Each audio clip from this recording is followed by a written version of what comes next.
Bueno, saludo a todos los hermanos, los que están conectados ahí en su casa. Damos gracias a Dios por esta oportunidad. Hoy día nosotros como familia estamos muy contentos. Oficialmente Juan salió de su cuarentena ayer, recibió su alta médica y el lunes ya volvemos a la normalidad, volvemos al trabajo después de más de 20 días.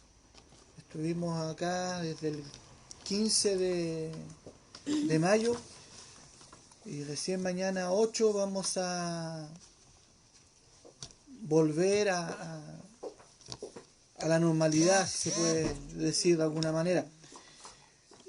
Así que hoy día queremos compartirles a ustedes nuestra alegría también. Estábamos estudiando el tema de la armadura de Dios. Ustedes recuerdan, vamos a hacer un repaso de un poco de algunas cosas que estamos hablando. Nuestro texto principal está en Efesios capítulo 6, del versículo 10 al 20. Aunque si somos claros, aparte de leer el pasaje, no hemos entrado todavía ahí, porque la semana pasada estuvimos viendo el tema de un poco la introducción a todo lo que queremos estudiar. Nosotros entendemos que para entender realmente lo que es la armadura de Dios, necesitamos tener ciertos antecedentes, ciertas bases sobre la cual descansar nuestro estudio. No es llegar y hablar de que esta parte aquí, esta parte allá, vamos a un poco a ponerle algo de carne a este estudio. Partimos la semana pasada viendo que el texto en sí del capítulo 6, estábamos llegando a la conclusión de esta carta. Por ende, es menester, es necesario saber de qué viene hablando el apóstol Pablo, para así entender con claridad el contexto de este pasaje. Entonces, lo que estamos haciendo ahora es un poco ir entendiendo este punto. ¿Ya? Hablamos ahí que el autor de la epístola de los Efesios, sin mucha discusión en el mundo teológico, es el apóstol Pablo, por el tipo de escritura, por algunas salutaciones, en fin, pero hay mucho acuerdo de que es Pablo el autor. También vimos que los expertos no hay un acuerdo 100% si esta carta realmente fue escrita a la iglesia en Éfeso, o si es la carta que se nombra en el libro de Colosenses, que es de la iglesia de la Odisea, o si era para ser leída en todas las iglesias de esa región de Asia, ya que una carta estas que circulaban a través de todas las iglesias, ya. Y personalmente yo daba mi opinión de que esta carta sí efectivamente fue escrita para la iglesia de Éfeso, y vamos a tratar de dar algunos antecedentes de eso mediante vayamos avanzando en este estudio. Hablamos también que la carta fue escrita alrededor de los años 62 y 63 después de Cristo, mientras Pablo estuvo encarcelado en Roma en su primera encarcelamiento, cuando fue su apelación a César. Hablamos algunas características de la ciudad de Éfeso. Hablamos algunas características de esta ciudad para entender un poco el contexto de cómo fue, de quiénes fue escrita y de las vivencias que ellos tuvieron que tener como iglesia, tanto en su trasfondo histórico, su trasfondo económico y también religioso. Entonces, Éfeso significa deseada o deseable. Fue un centro grande en lo que es político, económico y religioso. Ahí había históricamente, existió el primer banco que se tiene registro, y también estaba el templo de Diana, ya que a lo mejor hoy día no brilla con las luces que brilló en su tiempo. Era una de las 7 maravillas del mundo antiguo, no era cualquier templo, ya. Hablábamos ahí que uno tiene siempre la imagen de estos templos antiguos cuando muestran el Partenón, ya, que estaba en Atenas. Bueno, el templo de Diana era 4 veces más grande que este Partenón. El problema es que el lugar donde estaba ubicado conspiró para que se pudiera conservar esta maravilla del mundo antiguo. Entonces, por el cual en ese tiempo que se escribió la Biblia, por ejemplo el libro de Hechos, estaban muy orgullosos los efesios de esta construcción y de lo que esto significaba. También dijimos que los fundadores, junto con Pablo, de esta iglesia en Éfeso, entendemos que fueron Priscila y Aquila, que fueron dejados allí por Pablo durante su segundo viaje misionero. ¿Ya? También veíamos que Pablo estuvo allí por casi 3 años y que levantó en ese lugar un centro religioso que impactó todo ese sector de Asia, lo que es hoy día Turquía, y también podemos ver el tema en Macedonia. Éfeso es una de las 7 iglesias de Asia nombradas en el libro de Apocalipsis, ya incluso es la primera que se nombra ahí. Allí Dios, aunque valoró todo su trabajo, criticó que hubiera perdido su primer amor. Y veíamos ahí una enseñanza basada en el capítulo 13 de 1 de Corintios, que nos enseña de que Dios, más que acciones, quiere que haya amor de fondo. Si no hay amor, dice, de nada sirve. Por eso cuando Dios habla en el libro de Apocalipsis a la iglesia de Éfeso, resalta todo su trabajo, toda su labor, pero tenía una cosa contra ellos, que habían dejado su primer amor. Y ahí es donde nosotros nos quedamos. Recuerden que leímos una serie de versículos donde habla del amor en el libro de Efesios, ¿ya? Y que no era menor el tema, porque Dios recordaba a los efesios 30 años después de que fue escrita esta carta, que habían dejado, que se habían olvidado de su primer amor. Y sabe, eso es relevante porque muchas veces nosotros como cristianos olvidamos cómo llegamos a Dios, cómo partimos en esta carrera espiritual. Entonces, ahora vamos a tratar de explicar cómo el amor atraviesa de lado a lado esta epístola a los Efesios. Pero antes había una tarea. ¿Quiénes se acordaron de la tarea durante la semana? No escucho a nadie. Aquí veo algunos dedos levantados en mi casa.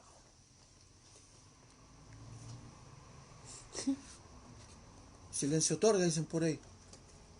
Bueno, si no se acordó la tarea, tiene una semana más para seguir en eso. Leer la epístola de los Efesios. Ahí están contestando, ¿no? Sí, ahí se demoran, pero contestan. Ya, ahí, bien.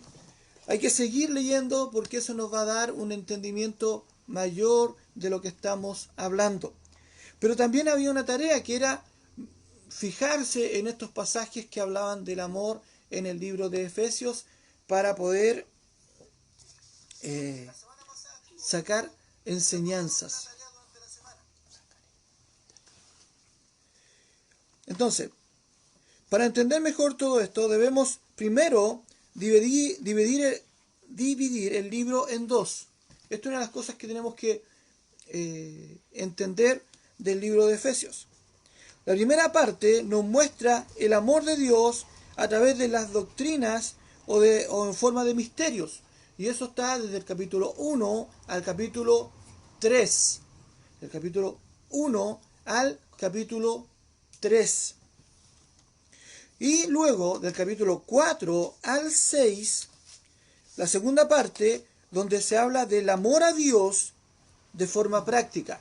Del 1 al 3 vemos el amor de Dios, y del 4 al 6 vemos nuestro amor a Dios, expresado de una manera práctica.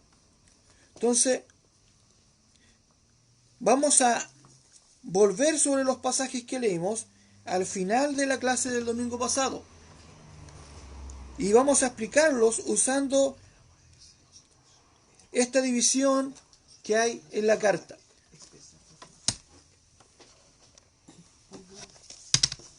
Entonces, el primer pasaje que vimos o que alcanzamos a leer la semana pasada está en Efesios capítulo 1, versículos 4 al 6. Efesios capítulo 1, versículos 4 al 6. Dice la palabra de Dios: según nos escogió en Él antes de la fundación del mundo, para que fuésemos santos y sin mancha delante de Él, en amor, habiéndonos predestinado para ser adoptados hijos suyos por medio de Jesucristo, según el puro afecto de su voluntad, para alabanza de la gloria de su gracia, con la cual nos hizo aceptos en el amado. Entonces,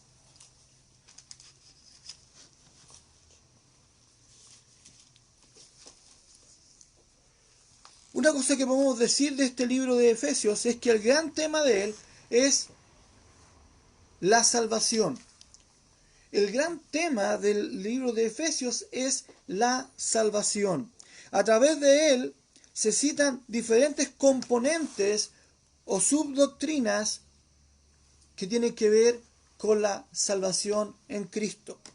Hablamos, y en este pasaje ya vimos algunos, de la elección, la predestinación, la adopción, la responsabilidad del hombre, el libre albedrío, la seguridad de salvación, la santificación, la permanencia del creyente. Una serie de distintas doctrinas que componen esta gran enseñanza que es la salvación. En el libro de Efesios, si usted lo pudo ver en su lectura semanal, habla de que hay un misterio incluso. Aquí en el libro de Efesios, Dios, por medio de Pablo, revela un misterio que dice que antes nunca se había conocido. Y no es menor, porque nosotros vivimos hoy día ese misterio. Nosotros somos parte de ese misterio, porque ese misterio es la iglesia que es compuesta de judíos y de gentiles, pero lo cual no es una entrada, ¿cómo se puede decir?, sanguínea, no es por ser miembro de una nación en particular, como era en el Antiguo Testamento, sino que ahora por medio de Jesucristo tenemos entrada a la iglesia, que es el cuerpo de Dios. ¿Ya? Y eso se va a estar explicando a través de todo el libro de Efesios. Entonces, el hilo que une a cada una de estos componentes o de estas doctrinas es el amor. Y vamos a verlo a través de estas lecturas. Así también cuando hablamos de los atributos de Dios, ¿ya? Cuando hablamos de qué es Dios o cómo se compone Dios o cuáles son sus características personales, la omnisciencia, la presciencia, la supremacía, la soberanía, la inmutabilidad de Dios, su santidad, su poder, su fidelidad, su bondad, su paciencia, su gracia, su misericordia, su ira, atributos de Dios. En cada uno de ellos podemos encontrar su amor. ¿Por qué? Porque Dios, no solamente el amor es un atributo de Dios, según Primera de Juan capítulo 4, versículo 8, Dios es amor. Por eso el amor trastoca cada uno de sus atributos. La omnisciencia de Dios es que quiere decir que Dios lo sabe todo, no hay nada oculto para Dios. La presciencia de Dios, que va de la mano del anterior, pero significa que Dios nada lo sabe, todo lo sabe anticipadamente. Dios tiene el conocimiento previo, por eso dice en algunos pasajes que Dios conoció las cosas antes de su supremacía. Dios es supremo, es soberano. Pero a pesar de esas capacidades que tiene Dios, de todos sus atributos, su amor permite que a pesar de conocer mi realidad, de conocer mis labores, o lo que yo voy a hacer, Él me amó. Y aún, como dice el pasaje en el capítulo 1, versículos 4 al 6 que estamos hablando, Él nos escogió para ser santos, nos predestinó para ser adoptados como hijos. Dice, por el puro afecto de su voluntad. Dios prefirió amar. Dios prefirió amarnos. Dice, y nos hizo aceptos en el amado. Y eso no es menor. Aquí el amor de Dios está reflejado en ¿qué? En que Dios tuvo todo un plan para elegirnos, para rescatarnos.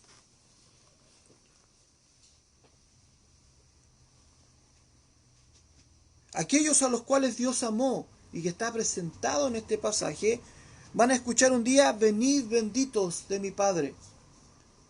Aquellos que no fueron amados por Dios, van a escuchar, apartados de mí, malditos. No es menor. No es menor que nosotros consideremos el amor de Dios. No es menor que nosotros entendamos que Dios, por su amor, hizo todo un plan de salvación, el cual involucraba que Él tenía que entregar algo valioso. Él entregó a su propio Hijo por amor. Entonces, nosotros entendemos que Dios tiene un plan y Dios nos está mostrando en este pasaje que su amor es tan grande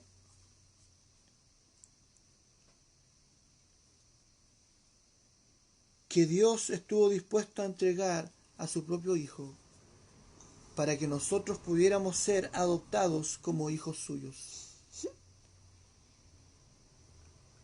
También puede verlo usted en el libro de Primera de Pedro, capítulo 1, versículo 2. Ahí también se explica, en Primera de Pedro, capítulo 1, versículo 2,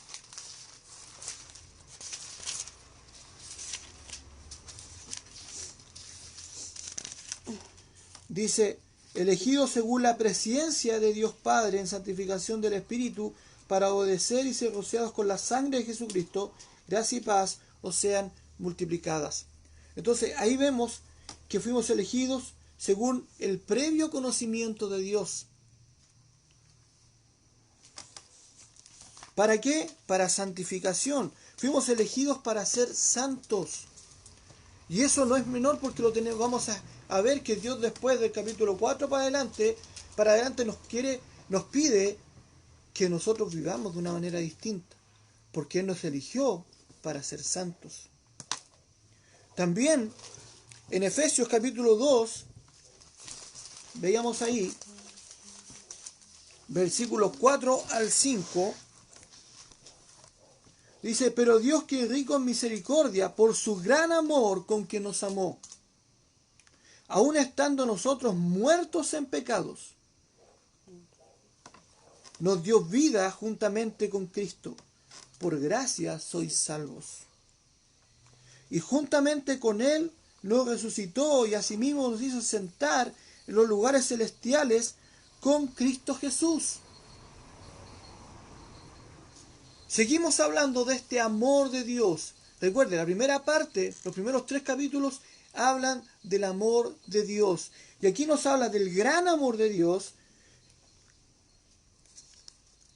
por el cual a través de su misericordia Dios nos dio vida cuando estábamos muertos en delitos y pecados. Versículo 1 al 3 dice, y Él os dio vida a vosotros cuando estabais muertos en vuestros delitos y pecados, en los cuales anduvisteis en otro tiempo, siguiendo la corriente de este mundo, conforme al príncipe de la potestad del aire, el espíritu que ahora opera en los hijos de desobediencia, entre los cuales también todos nosotros vivimos en otro tiempo en los deseos de nuestra carne, haciendo la voluntad de la carne y de los pensamientos, y éramos por naturaleza hijos de ira, lo mismo que los demás. O sea, nosotros estábamos viviendo perdidamente. No éramos buenas personas, no éramos buenos esposos, no éramos buenas esposas, no éramos buenos hijos, no éramos buenos padres. No éramos buenas personas, no éramos buenos vecinos, no teníamos nada rescatable. ¿Por qué? Porque había una influencia en nuestra en nuestra vida. Y Dios nos rescató de esta manera de vivir.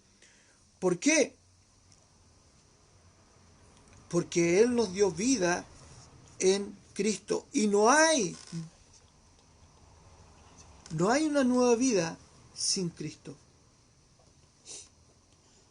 Lamentablemente, muchas personas pretenden vivir vidas cristianas sin Cristo. Ser cristianos, pero no vivir como Cristo dijo que tenías que vivir. Ser cristiano, pero a mi manera.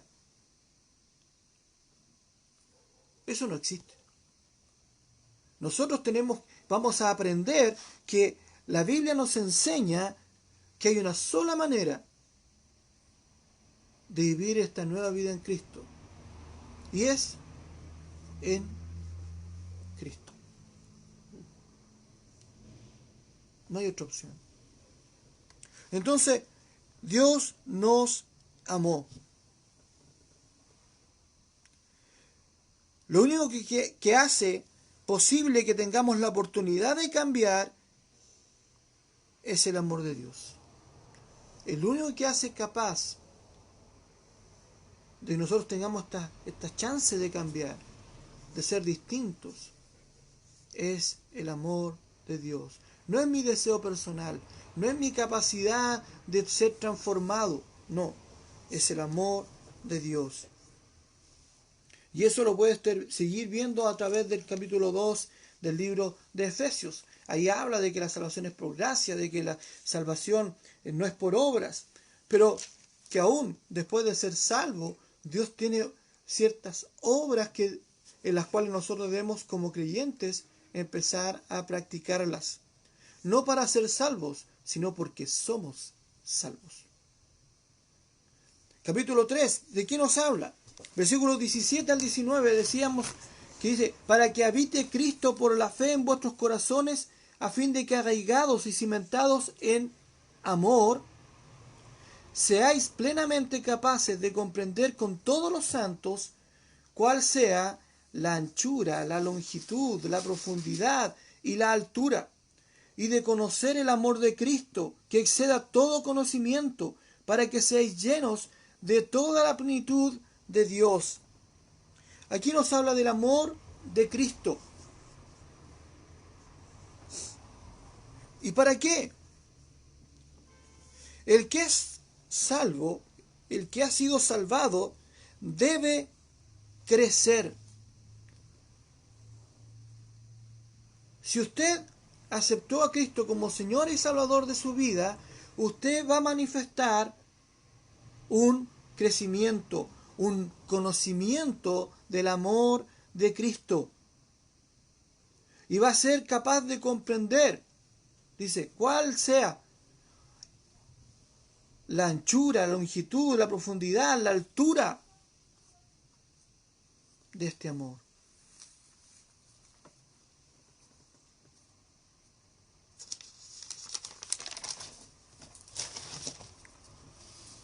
Esta es solo una de las marcas del creyente verdadero.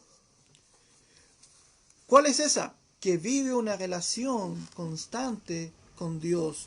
Si nosotros no tenemos una relación constante con Dios, lo más probable es que no conozcamos el amor de Dios. Ahí el pasaje de capítulo 3 nos empieza a hablar de que nosotros tenemos que vivir de una manera y de que Dios nos está mostrando y dando el conocimiento de este misterio que es la iglesia, que estuvo escondido en las generaciones pasadas. Pero Dios también espera que nosotros entendamos todo esto, que no seamos faltos de conocimiento. Es importante, hermano, que nosotros podamos conocer el pensamiento de Dios. Porque Dios espera de sus hijos, como dice en otros pasajes de la Escritura, que debemos estar siempre preparados para presentar defensa, con mansedumbre, y dice, y reverencia ante todo aquel que os demande razón de la esperanza que está en vosotros. Es importantísimo, hermanos. Usted, ¿cómo va a poder defender una verdad que no conoce? ¿Cómo va a defender las credenciales de Dios si no tiene idea cuáles son? Hoy día hay algunos que cuando hablan de los atributos de Dios, pero resaltan unos más que otros, pensando que hay unos más importantes que otros. Y hay algunos que se marean con que Dios, con la soberanía de Dios, pero se olvidan de que por sobre la soberanía de Dios, Dios ama. Y aunque Dios es soberano, Dios también es misericordioso.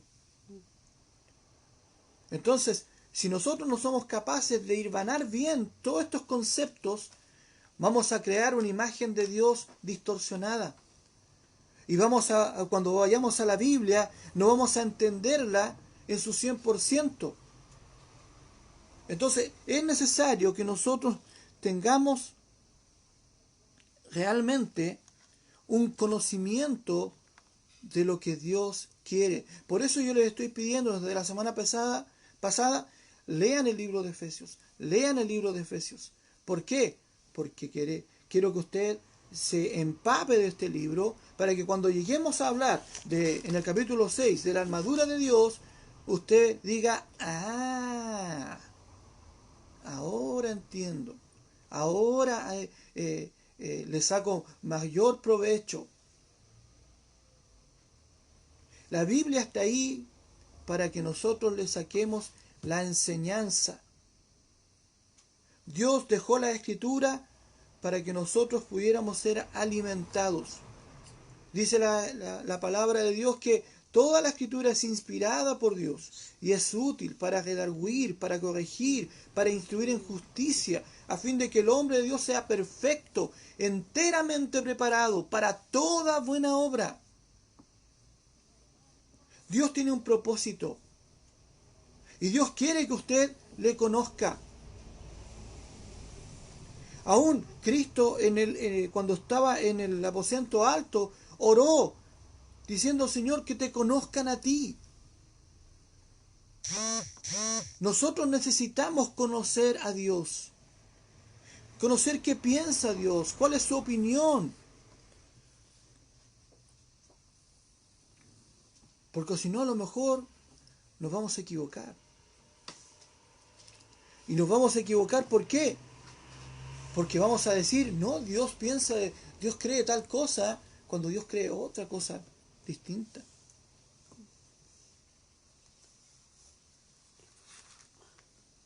Y a lo mejor va a llegar alguien predicando una mentira y nosotros vamos a decir amén. Como ha pasado a través de la historia y aún está pasando hoy día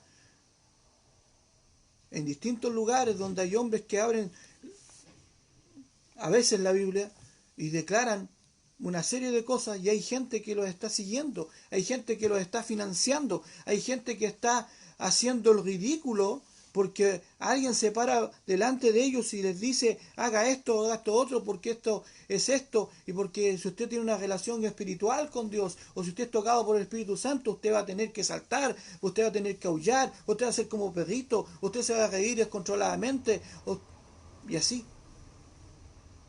Y como esa gente no tiene idea de lo que Dios dice, lo que Dios piensa,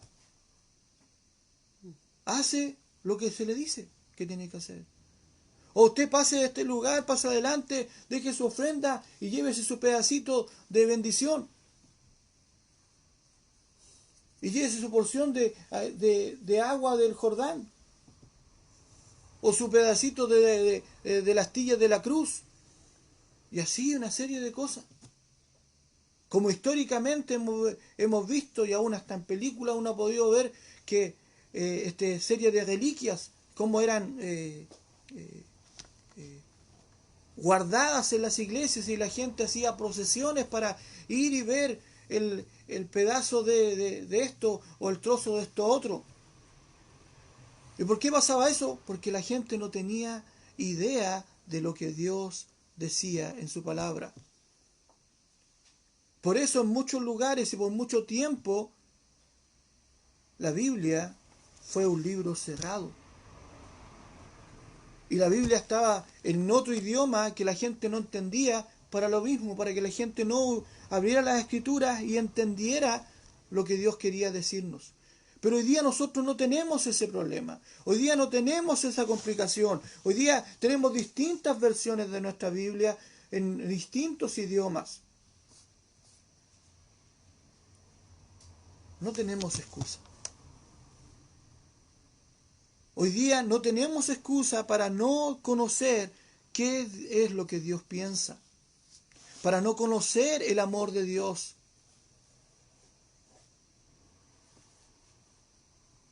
Por ende, somos responsables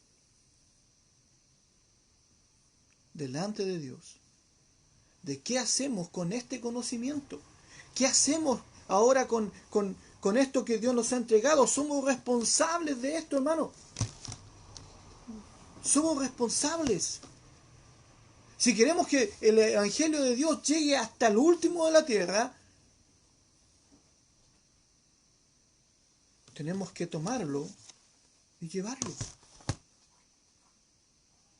No podemos seguir esperando que otro vaya a nuestro lugar. No podemos seguir orando para que se levanten hombres, para que hagan la labor. Dios dijo, id por todo el mundo.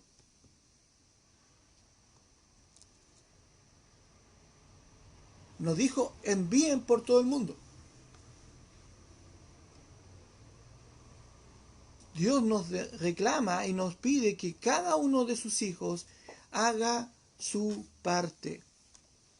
Y en el libro de Efesios Dios nos está mostrando todo su amor. Y desde el capítulo 1 al capítulo 3 Dios deja clarito cuánto nos amó. Entonces, cuando empezamos ahora a leer el capítulo 4, empezamos a ver que Dios empieza a pedirnos que tengamos una labor práctica. Aún el capítulo 3 termina casi concluyendo el tema, concluyendo esta primera disertación, porque dice, y aquí el versículo 20 del capítulo 3 dice, que es poderoso para hacer todas las cosas, mucho más abundantemente de lo que pedimos o entendemos, según el poder que actúa en nosotros. A Él sea gloria en la iglesia en Cristo Jesús, por todas las edades, por los siglos de los siglos. Amén. Si eso no es una conclusión, se acerca mucho. Entonces, Pablo, por medio del Espíritu Santo, nos está concluyendo un tema. Y empieza otro cuando dice, yo pues. Capítulo 4. Entonces, él está hilvanando un discurso y dice, yo pues. Ahora que usted leyó todos los primeros capítulos,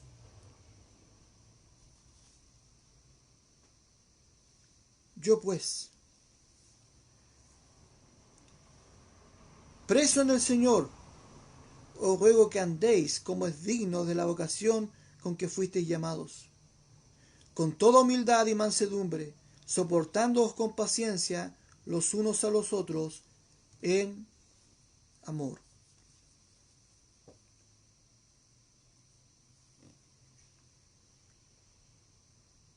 En los capítulos anteriores, Dios hace un llamado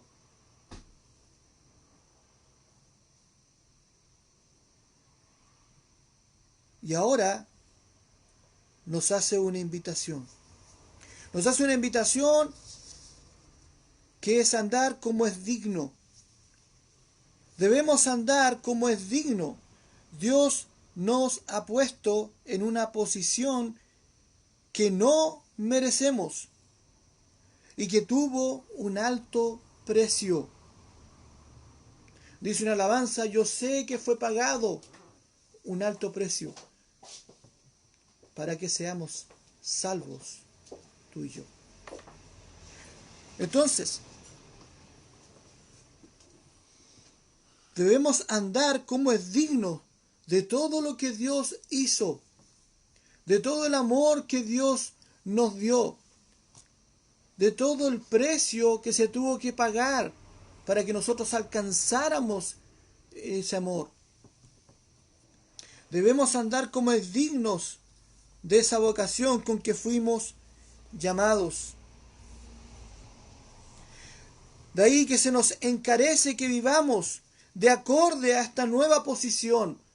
Dios nos sacó del lodo. Y dice la Escritura que nos hizo sentar en los lugares celestiales. Entonces, ya no estamos en la misma posición que de antes. Por eso tenemos que andar como es dignos. Pero no por interés, no por miedo, no por inercia, sino por amor. Dice, con toda humildad y mansedumbre, soportándoos con paciencia los unos a los otros en amor. Son una de las cosas más difíciles de hacer en la iglesia, donde está una serie de personas que no se conocen entre sí, es soportarse.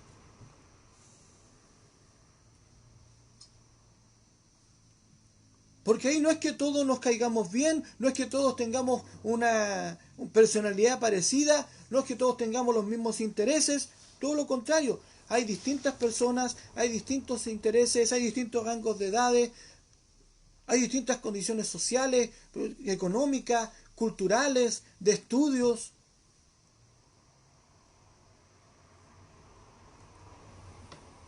Y hay que soportarse.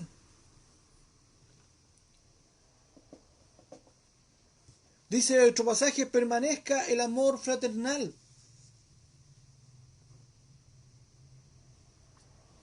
Lo único que nos une a los creyentes dentro de la iglesia local es Cristo. Es Cristo. No es la personalidad, no es el carisma de esta hermana o de este hermano, no es la capacidad de liderazgo del pastor,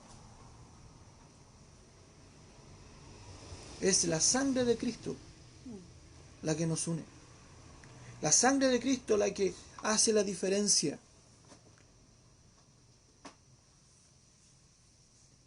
Y nosotros debemos andar como es digno. En el capítulo 4 al capítulo 6, Dios va a ir hablándonos en que debemos mostrar esta capacidad de amor en distintas circunstancias. El capítulo 4, el pasaje que estamos viendo, nos habla de que debemos vivir este amor, o como es digno, en la iglesia. Como estamos en la iglesia, versículo 3 dice, solícitos en guardar la unidad del Espíritu en el vínculo de la paz. Y después sigue un cuerpo, un Espíritu, como fuiste también llamado, una misma esperanza de vuestra vocación, un Señor, una fe, un bautismo. Ahí está hablando de iglesia. Nosotros debemos demostrar que somos cristianos por medio de un cambio de actitud en la iglesia. Versículo 17 dice, esto pues digo y requiero en el Señor, que ya no andéis como los otros gentiles que andan en la vanidad de su mente. Dios espera que sus hijos vivan de una manera distinta. Dios quiere que nosotros podamos entender que si somos salvos, si hemos gustado del amor de Dios, debemos vivir de una manera distinta. Y en la iglesia nos tenemos que unir. Tenemos que hacer un lado nuestras diferencias. Recuerde que estamos hablando del libro de Éfeso. Estamos hablando de un tiempo en el cual las diferencias sociales eran mucho más marcadas incluso que hoy día. Había una élite gobernante, había una élite que se puede decir cultural o filosófica, si se puede decir. También estaban la gente militar, que también tenía su posición, su importancia, y después venía todo esto.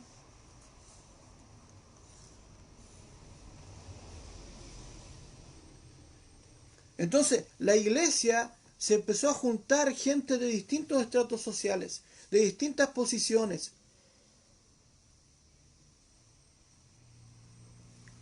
¿Y qué hacían? Tenían que empezar a soportarse. En el libro de Santiago se nos habla de que, oye, si entra un hombre con vestido espléndido, ustedes se preocupan y se esmeran de atenderle. Oye, pero si viene un hombre pobre, no, estate tú allá.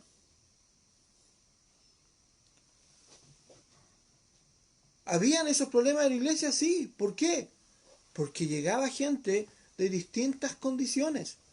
Y había que, algunos que estaban venían de una posición elevada, tenían que aprender a bajar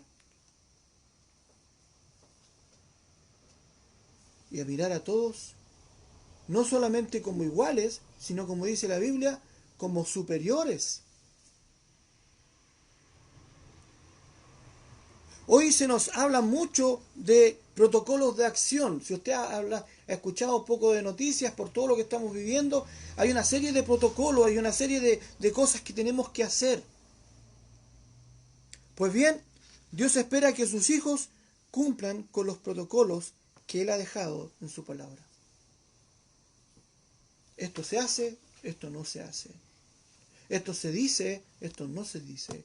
Esto se piensa, esto no se piensa.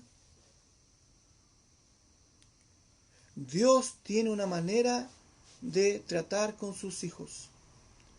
Y Dios quiere que nosotros, como sus hijos, seamos hoy día, dice el libro de Corintios, sus embajadores, sus representantes.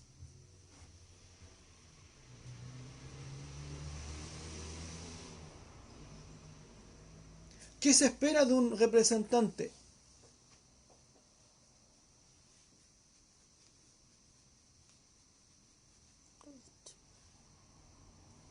Que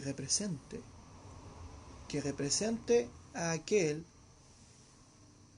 que está detrás de él. Y si Dios es santo, y si Dios es perfecto, ¿qué espera entonces de aquellos que le representan?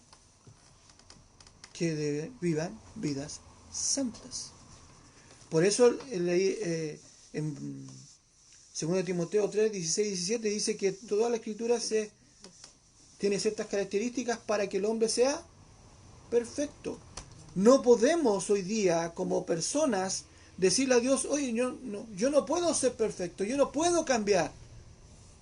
Dios, ¿qué nos va a decir? Oye, ¿no te di la escritura? ¿No les dejé mi palabra? Si usted aprende todo lo que está ahí, va a ser perfecto, enteramente preparado para toda buena obra. ¿Cómo que no puede? Sí podemos. ¿Cuál es el problema? Que aprendernos esto no nos gusta, no nos atrae. Yo empiezo a leer la Biblia y me da sueño. No, y a mí me aburro. No, a mí me gusta leer la historia de los personajes, pero empiezan las profecías y yo ahí me salto hasta los evangelios. Ahí empiezo a leer de nuevo. No, dice que toda la escritura es inspirada por Dios. Toda. Entonces tenemos que preocuparnos de conocer a Dios por medio de su palabra. Nosotros tenemos que mostrar el amor de Dios en la iglesia. Pero no solamente en la iglesia, también tenemos que mostrar a Dios o el amor de Dios en nuestra vida privada. Mire Efesios 5, versículos 1 y 2 dice, sed pues imitadores de Dios como hijos amados, y andad en amor, como también Cristo nos amó y se entregó a sí mismo por nosotros, ofrenda y sacrificio a Dios en olor fragante. Dios espera que andemos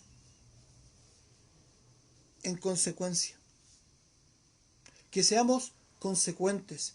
Si somos hijos de Dios, primero dice, tenemos que imitar a Dios.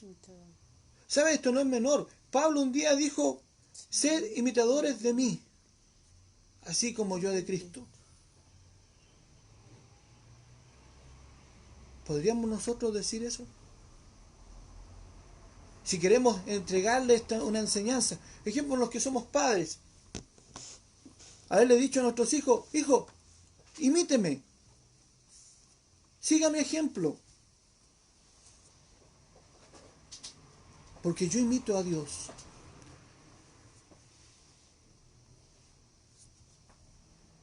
No es fácil.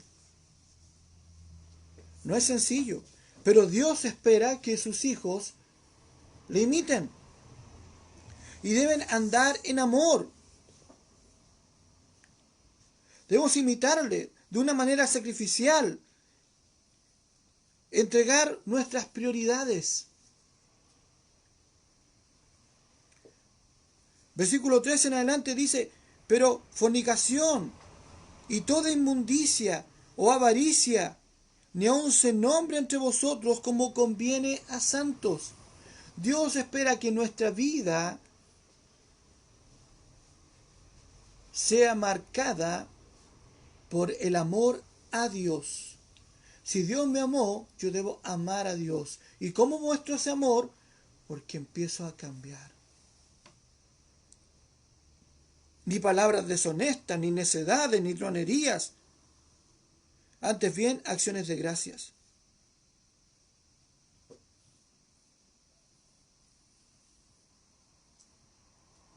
Dios quiere que nosotros vivamos en amor nuestras vidas privadas. Si no es así, lo más probable es que vamos a ser unos hipócritas. ¿Qué dice el versículo 8? Porque en otro tiempo erais tinieblas, mas ahora sois luz en el Señor, andad como hijos de luz. En otro tiempo, antes de que llegara el amor de Dios a mi vida, yo vivía perdidamente. Dios dice, ahora que llegó mi amor a su vida, usted tiene que andar como hijo de luz.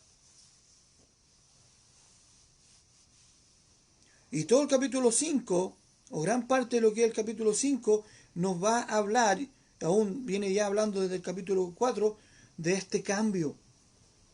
De este cambio que debe ser evidente. De este cambio que debe marcar nuestra vida diaria. Si usted ama a Dios, usted va a cambiar su estilo de vida. Si usted ama a Dios, usted va a cambiar su estilo de vida.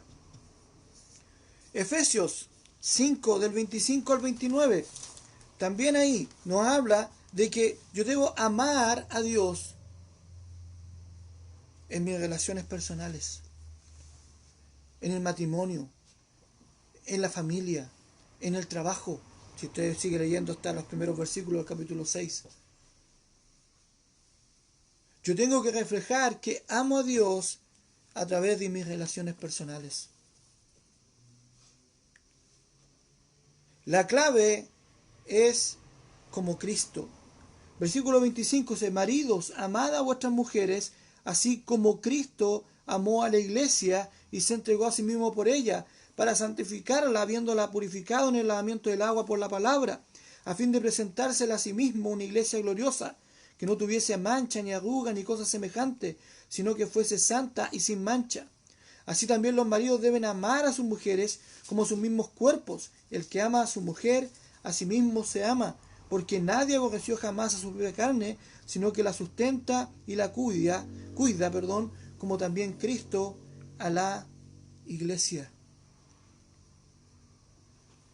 Entonces, como Cristo, de una manera sacrificial, yo debo amar a otros con un propósito.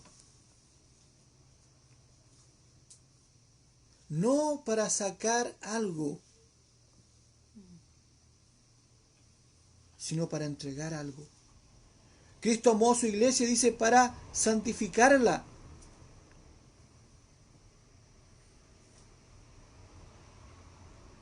Nosotros tenemos que amar a los demás, amar a mi esposa, amar a mi esposo, amar a mis hijos, amar a mis padres,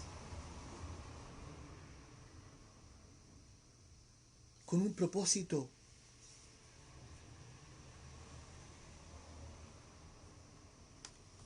Porque amo a Dios, primeramente. Y porque quiero llevarles ese amor de Dios a ellos también. Pero para que eso sea verdad, dice la Escritura que la mujer tiene que someterse a su esposo. Y que el esposo tiene que amar al punto de querer estar dispuesto a entregar su vida por su esposa. Los hijos deben respetar a sus padres. Los padres deben amar a sus hijos y no hacerles daño. Dios quiere que nosotros marquemos una pauta de vida distinta. Dice el mundo que la familia es la base de la sociedad. Entonces, si nosotros queremos impactar el mundo, lo primero que tenemos que hacer es impactar a nuestra familia. Si usted tiene una familia bien constituida, usted va a tener autoridad cuando hable afuera. La gente va a estar viendo, y la gente está viendo cómo es nuestro comportamiento, cómo son nuestros hijos, cómo es la relación entre el esposo y la esposa. Si la esposa anda hablando del esposo, si el esposo anda mirando por fuera.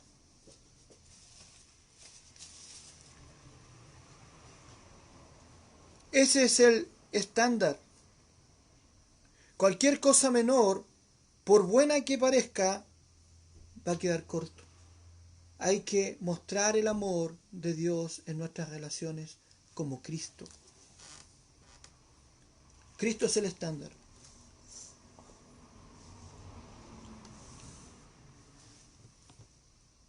Entonces nosotros tenemos que entender que Dios quiere que mostremos el amor.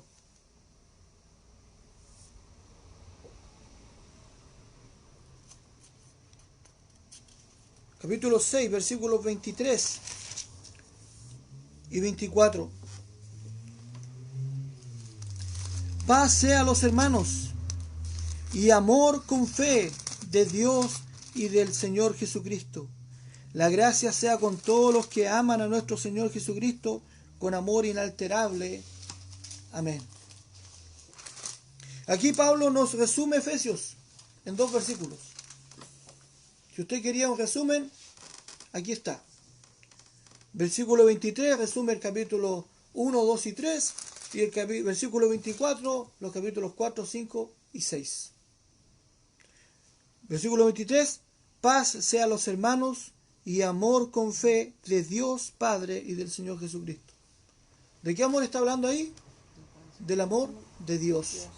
Versículo 24 dice, la gracia sea con todos los que aman a nuestro Señor Jesucristo con amor inalterable. ¿Está hablando de qué amor? De nuestro amor hacia Dios. Es por este amor de Dios que alcanzamos una posición que no merecemos.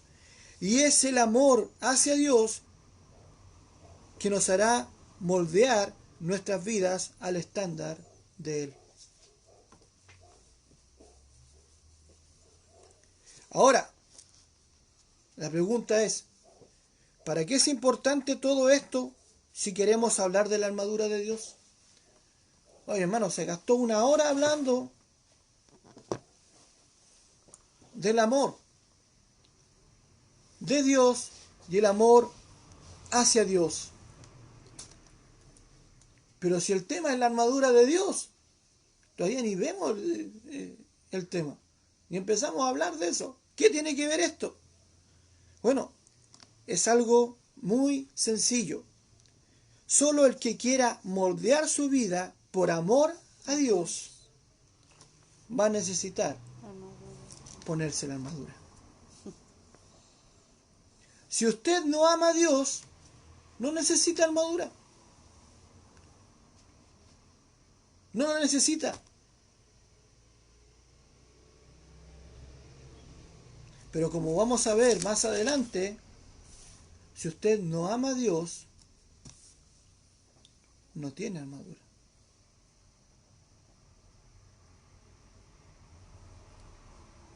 ¿Quiénes se ponen armadura?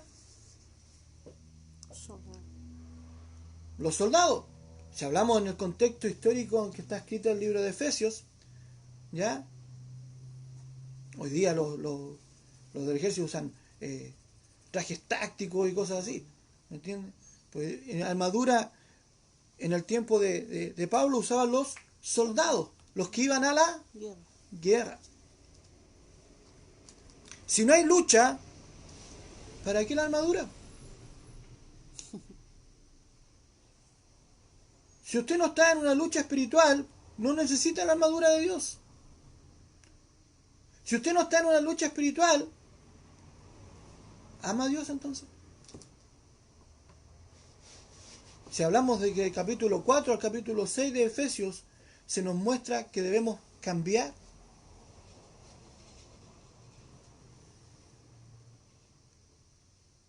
La pregunta es, ¿estoy en una lucha?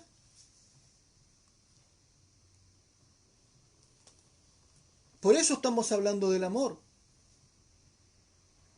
Porque si yo no entiendo el amor de Dios, ¿de qué me sirve que me sepa las partes de la armadura de Dios de memoria?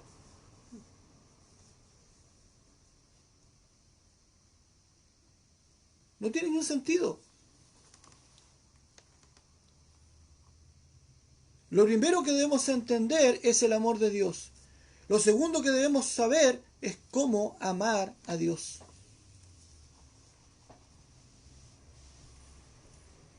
Cuando podamos vivir eso, vamos a tener la necesidad de tomar la armadura.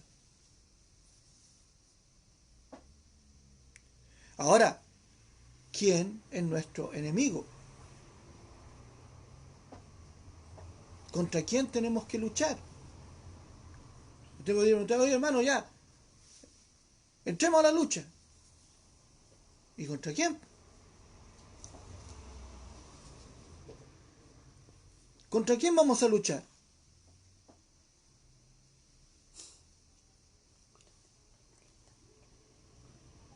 La próxima semana vamos a empezar a hablar de quién es nuestro enemigo. ¿Quién es nuestro enemigo? ¿Por qué? Porque estamos en una lucha. Si usted ama a Dios, va a luchar. Mire, Efesios 6:10. Por lo demás, recuerde que hablamos. En conclusión, hermanos míos, fortaleceos en el Señor y en el poder de su fuerza. Hermano, ¿por qué hay que amar a Dios? ¿Por qué hay que dejar esta vieja naturaleza de lado? ¿Por qué hay que vencerse a sí mismo? ¿Por qué hay que ser imitadores de Dios? ¿Por qué debemos andar en amor? ¿Por qué debemos andar como hijos de luz?